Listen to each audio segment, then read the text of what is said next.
With that, I will take your question. In today's new media seat, we have Monica Page, who is the White House correspondent for Turning Point USA's news organization on the front lines. Monica, thank you for being here.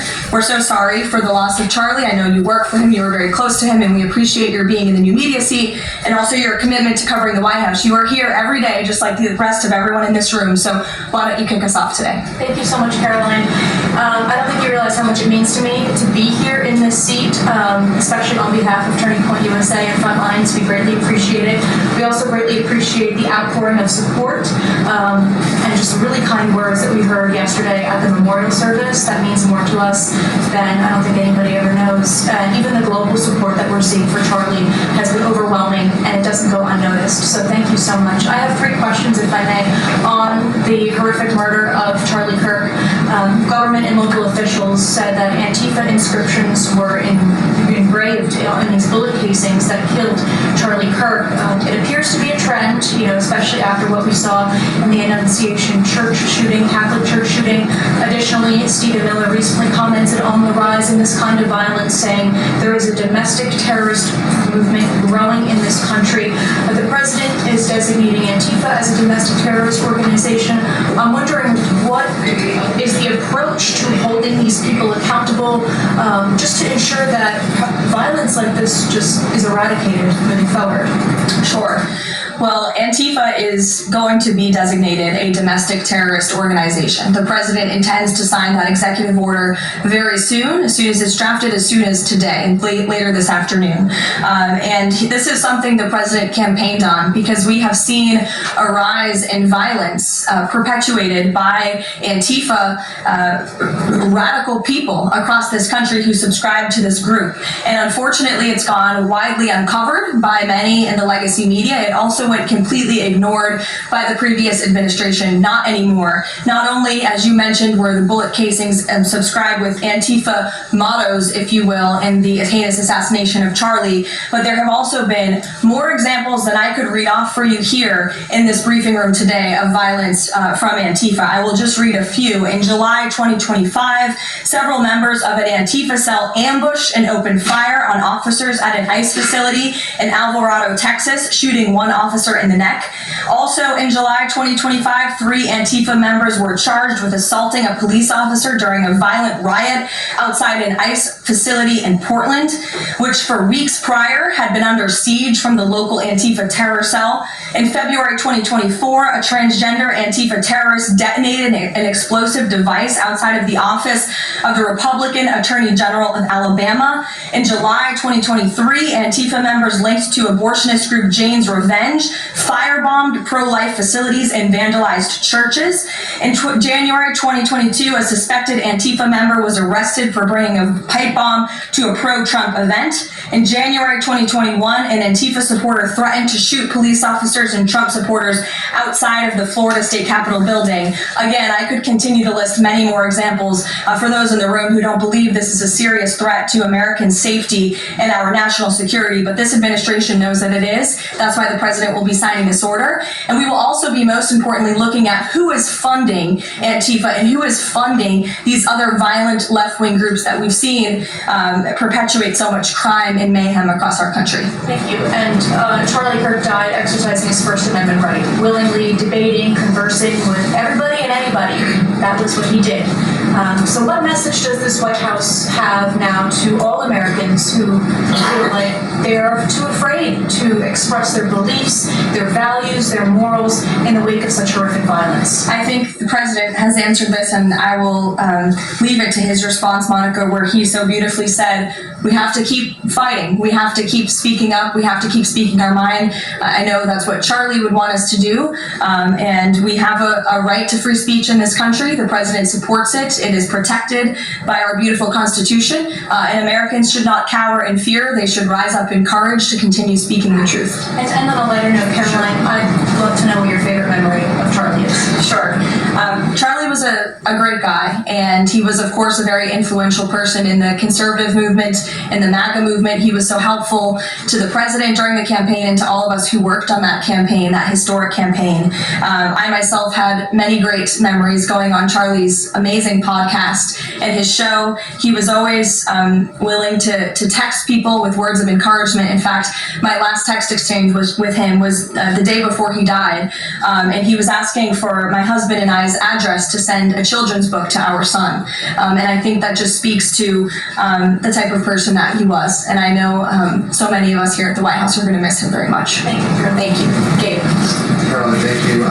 Regarding the autism announcement, why now? Does the administration have new data that hasn't been published previously showing a possible link between acetaminophen and autism? I know there's been many reports about what this announcement at 4 o'clock will be, Gabe. The president is very excited about this. I don't want to scoop the president of the United States and our Secretary of Health and Human Services, but what I can assure you is that Robert F. Kennedy and the incredible health team that this president has put together are really viewing things in a much different lens. And they are paying attention to studies and the gold standard of science and research that many in this city for far too long have turned a blind eye to. So I think Americans are going to be enlightened and proud of what they hear later this afternoon, but I won't get ahead of the president on exactly what that announcement entails. On a different topic, going back to the president's social media post from over the weekend regarding the DOJ and his seeming frustration that they hadn't taken action quickly enough. I want to point to something that the president said during his inaugural address. Never again will the immense power of the state be weaponized to persecute political opponents. We will not allow that to happen. Is the president going back on his promise? No. In fact, the president is fulfilling his promise to restore a Department of Justice that demands accountability. And it is not weaponizing the Department of Justice to demand accountability for those who weaponize the Department of Justice. And nobody knows what that looks like more than President Trump. We are not going to tolerate gaslighting from anyone in the media or from anyone on the other side who is trying to say that it's the president who is weaponizing the DOJ. It was Joe Biden and his attorney general who weaponized the DOJ. Joe Biden used this sacred American institution to go after his political opponent in the middle of an election year. And you look at people like Adam Schiff and like James Comey and like Letitia James, who the president is rightfully frustrated. He wants accountability for these corrupt fraudsters who abused their power, who abused their oath of office to target the former president and then candidate for the highest office in the land. And I think the president is reaffirmed in those frustrations and his hope for accountability by the millions and millions of people who reelected him to this office with a mandate to demand accountability. And the president has not been shy about this, Gabe. In fact, when he traveled to the Department of Justice earlier this year, all of you were there to cover it. He said, quote, "I demand a full and complete accountability for wrongs and abuses that have occurred. The American people gave a mandate to investigate and root the corruption out of our system." And that's what the president wants to see done. Caroline. On the autism issue again, there are reams of scientific research that suggests there's no clear link between autism and acetaminophen usage. You're suggesting today they may have new information on this. A lot of it, this entire debate has the potential to confuse women, especially pregnant women, on what to do. What do you say to those that say what you're doing today potentially just introduces more confusion than okay? I think women for many years, in fact for decades, Ed, have been confused by the rapid increase in autism in this country, in the childhood epidemic that is chronic epidemic, disease epidemic that is plaguing America's youth. Women are confused about that and they want answers to that. And that's exactly what this administration is focused on finding. And before you jump to conclusions based on reports that the White House has not even confirmed, I would encourage everyone in this room to go into the 4 o'clock announcement with some critical thinking skills and with some open ears to actually listen to what the president and his team of outsiders have to say about this. And there will be a number of things that will be announced and discussed. And I think, I know as a mother myself, I speak, I believe, for many mothers across the country who really want answers to what is happening to our nation's children. So again, I won't get ahead of the president, but I think everyone in this room needs to tone down the judgment before you even hear what people are going to say. Sure. Caroline, so two on the Holman investigation, can you just speak to did the president ask the Justice Department to close the case, and does Holman have to return the $50,000? Well, Mr. Holman never took the $50,000 that you're referring to, so you should get your facts straight, number one.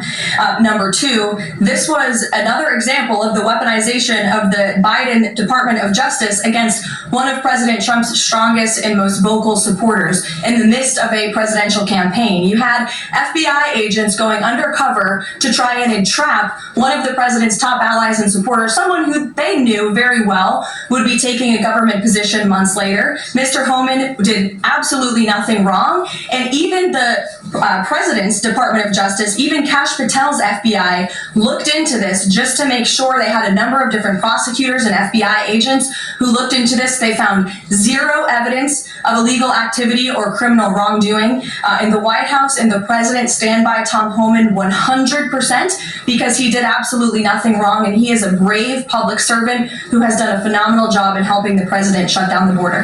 Mary. Thanks, Caroline. I have two questions on far-left violence. Sure. The first one, the president said yesterday that the bullet hit Charlie, but it was aimed at every one of us.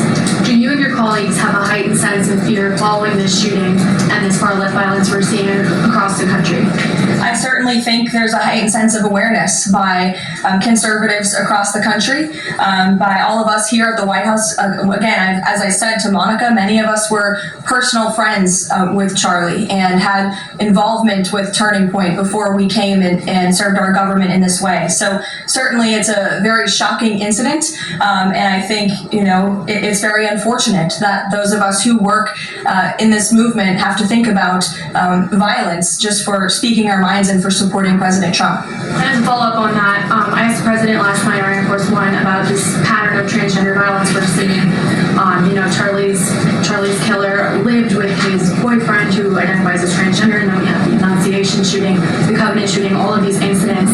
The president said that we're looking into transgender violence. Does that mean the FBI is looking into it? And can you give any more clarity on how the administration is viewing this uptake in specifically transgender violence? It's definitely something worth looking into, and I think anyone who denies that at this point is being willfully ignorant. And the administration is taking it seriously, all causes of violence, and why these people would be driven to such evil and such hatred. And there's probably many answers to that question, but the administration is really focused on all of them. For individual investigations and cases, of course, the FBI and the Department of Justice are leading those. But as for this overall violence and domestic terrorism that we're seeing, the White House and the president's policy team will be leading the charge, and that really begins with designating Antifa as a domestic terrorist organization. And I can assure you there will be additional actions to come. Sure, and I think. Thanks, Caroline. Liz Sanders with PBS NewsHour. I just wanted to follow up quickly on something that the president had said yesterday. So we heard from Erica Kirk. She said she forgives the man who shot and killed her husband. And then right after that, we heard from the president who said, I hate my opponent and I don't want the best for them.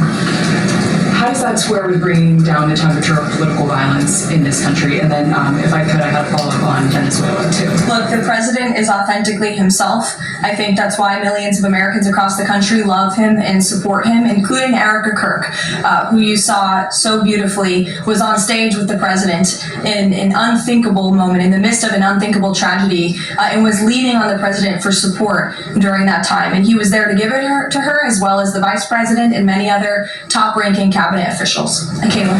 Thanks, Caroline. On TikTok, the deal. How much is the deal? And if you can't give an exact number of how much the deal is, when can we expect to learn how much the deal is being valued at? And then separately, who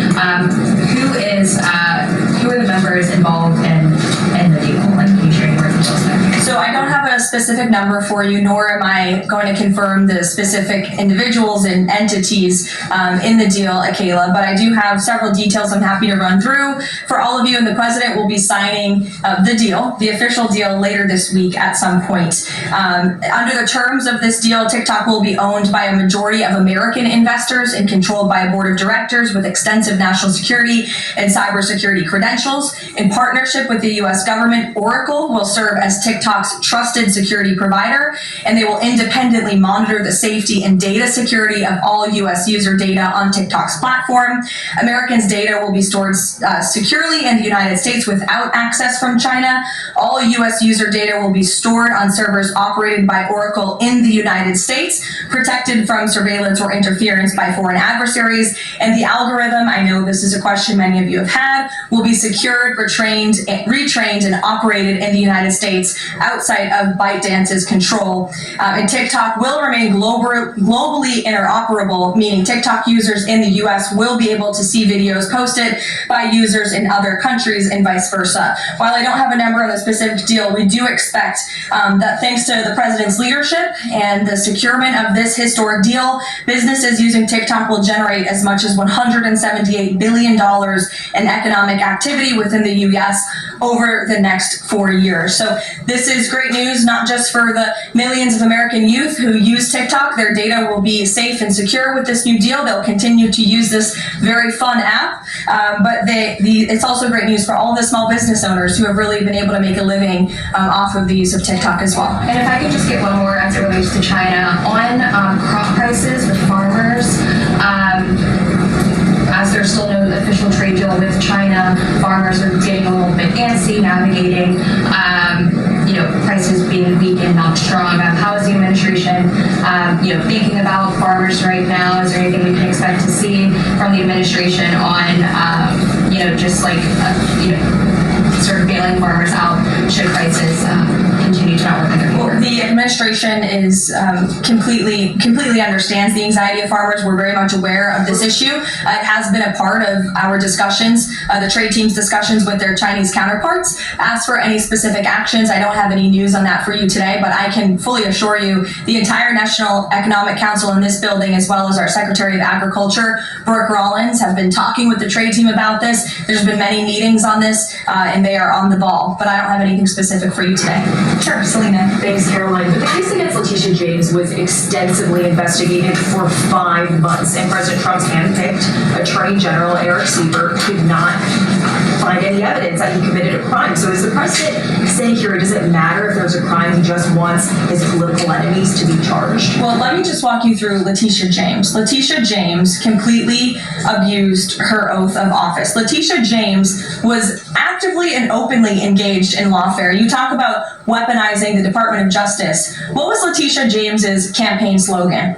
It was prosecute Donald Trump. She was saying she was going to prosecute Donald Trump before she even knew if Donald Trump committed a crime, which of course we did not. Those are not the words of a serious prosecutor. Those are the words of a corrupt politician who is abusing their power. She actively campaigned on that. She also led the witch hunt, the financial fraud investigation against President Trump and the Trump Organization, and an appeals court tossed that case out, a $500 million civil fraud penalty in August, which was another win for the president and exonerated him of this witch hunt and showed that this is an individual who is corrupt and abused her oath of office. And we also have evidence of her mortgage fraud. An April report from a white-collar fraud investigator found that there was documented evidence that James engaged in a consistent pattern of financial and property disclosures that raise serious legal questions. Well, why won't the president accept the conclusions of his Justice Department to not bring charges against Letitia James? In fact, you had Bondi and Blanche top DOJ leadership who were against ousting Eric Siebert, who again was picked by President Trump. I just answered that question for you, and the president has every right to express how he feels about these people who literally campaigned on trying to put him in jail, who literally tried to ruin his life and ruin his businesses, and he wants to see accountability for those who abuse their office and abuse their power. And Letitia James absolutely did that, whether you want to admit it or not. Is that not retribution, though? Jeff, it's accountability. Thanks, Caroline. 2 foreign policy questions. President Putin has offered President Trump a 1-year extension of the latest, for the most recent treaty limiting nuclear weapons. Does the White House have a reaction to that? Does the president want to accept that offer? And then one separate issue, just generally, what is the president's response or reaction to the number of countries this week who are planning to or have recognized the Palestinian state? 2 great questions. questions, Jeff. To your first question about Russia, the president is aware of this offer extended by President Putin, and I'll let him comment on it later. I think it sounds pretty good, but he wants to make some comments on that himself, and I will let him do that. As for all of these Western nations that are recognizing a Palestinian state, the president has been very clear. He disagrees with this decision. He spoke about that in the UK, standing right next to his friend, Prime Minister Starmer, and he feels this does not do anything to release the hostages, which is the primary goal right now in Gaza, does nothing to end this conflict and bring this war to a close, and frankly, he believes it's a reward to Hamas. So he believes these decisions are just more talk and not enough action from some of our friends and allies, and I think you'll hear him talk about that tomorrow at the UN. Kristen. Just going back to this Letitia James story, what does President Trump plan to do if the Attorney General, Pam Bondi, tells him that there's not enough evidence to bring his political opponents' cases or to charge those cases? That's a hypothetical question, Kristen. That hasn't happened at this point. But we did see one U.S. attorney not be able to find enough evidence, and now they no longer have a job. Is that something that you consider? Look, the president stands with Pam Bondi 100%. He made that clear this weekend. He answered questions from all of you last night on Air Force One. He said the same, and that's how he feels at this moment in time. Just one more thing on the Attorney General. Go ahead. Caroline, would the president support designating Russia as a sponsor of terrorism if it does return kidnapped Ukrainian children? And then secondly, we just found out through questioning that Hunter Biden sat in on discussions of his pardons. What's the White House response to that? Unfortunately, I think it's unsurprising, and it's also very telling that one of the only pardons Joe Biden signed on his way out the door was the pardon of his son. Everything else was signed with an auto pen, but that one was clearly his own signature. To your first question about Russia, I have no news to share with you on that. Sure, in the yellow. According to media reports, Maduro has sent a letter to President Trump, but President Trump avoided saying whether he has read it. Did he receive it? We have seen this letter. Frankly, I think there were a lot of lies that were repeated by Maduro in that letter, and the administration's position on Venezuela has not changed. We view the Maduro regime as illegitimate, and the president has clearly shown that he's willing to use any and all means necessary to stop the illegal trafficking of deadly drugs from the Venezuelan regime into the United States of America. Context of the letter? You and then go ahead. Sure. Thank you, Caroline. Whitline with Blue Hawk News. The admin has openly discussed taking legal action against officials in sanctuary jurisdictions. Just this last weekend, we saw Mayor of Evanston, Daniel Bliss, rioting and protesting outside the ICE facility near Chicago. Are there plans to start arresting sanctuary mayors or governors going forwards? Unless they commit a crime, I don't see them being arrested. But if they are violating federal law, if they are violating state law, then of course they should be arrested by state and local law enforcement. If they're violating federal law, then they can expect the consequences of that behavior. Nick. Thank you, Caroline. Would the president like to see Congress pass a national holiday honoring Charlie Kirk annually? That's an interesting question. I'm sure he wouldn't oppose such a thing, but you can pose that to him yourself next time you get the chance. Sure thing. And to follow up too, I know the president is honoring Charlie with the Presidential Medal of Freedom. Is there anything else that we don't know of in the works to honor Charlie? Not at this time, but we do look forward to that Medal of Freedom ceremony very soon. Daniel. Thanks, Caroline. This past Friday, Adam Schiff and Tim Kaine, they introduced a resolution on Capitol Hill aimed at stopping the successful kinetic strikes against narco-terrorists in the Caribbean Sea. What does a move like this, what type of message does it send to families, specifically families who have suffered at the hands of deadly narco drugs like these? I definitely think it sends the wrong message. We wish that Democrats would get on board with a very simple idea of ending drug trafficking and securing our homeland. And I saw a report this morning that the Dominican Republic actually helped us seize a boat that was on its way from Venezuela to the United States of America with lots of deadly drugs on board. And so if you actually hear from Caribbean nations in the region, they are thankful and grateful for the administration's efforts, and they're working alongside us to end this plague of drug trafficking through their seas. Sure, Karen. Over the weekend, Democratic leaders Chuck Schumer and Hakeem Jeffries sent a letter to the White House asking for a meeting with the president to talk about government funding. Has the White House responded to that letter, and will the president sit down with them to talk about this, given that deadline is now 8 days away? Discussions are ongoing with both Republican and Democratic members of Capitol Hill. I don't have any meetings or any scheduling updates for you today, but what I will share is that what this White House wants and what Republicans want, we want a clean funding extension to keep the government open. That's all we're advocating for, a simple, clean budget extension, a straightforward, responsible solution to keep the government open to November 21st and allow the full year appropriations process to move forward. And I will add, this is the same budget that the Democrats approved 6 months ago, just adjusted for inflation. And unfortunately, all of a sudden now, they want to shut down the government. And if the government is shut down, it's only going to, it will be the fault of the Democrats, and it will only hurt the most vulnerable in our country, our seniors, our veterans, our military families, and increasing security for members of Congress, which is something this White House and the administration supports. And if you look back at the statements made by Chuck Schumer and Hakeem Jeffries in the past, they too have advocated against a shutdown and for keeping the government open. Chuck Schumer himself said a shutdown would mean chaos and pain and needless heartache for the American people. He said once, avoiding a shutdown is very good news for the country, for our veterans, for parents and children, for farmers, and for small businesses. Hakeem Jeffries also said it's about the harm. Families will be hurt if there is a government shutdown. Farmers will be hurt. Holiday travel will be impacted. Democrats clearly know what the right thing to do is here. It's to join with Republicans to pass this clean funding extension. That's what the White House and the president wants. And with that, we will see you all at 4 o'clock for this big announcement later on. Thanks, guys.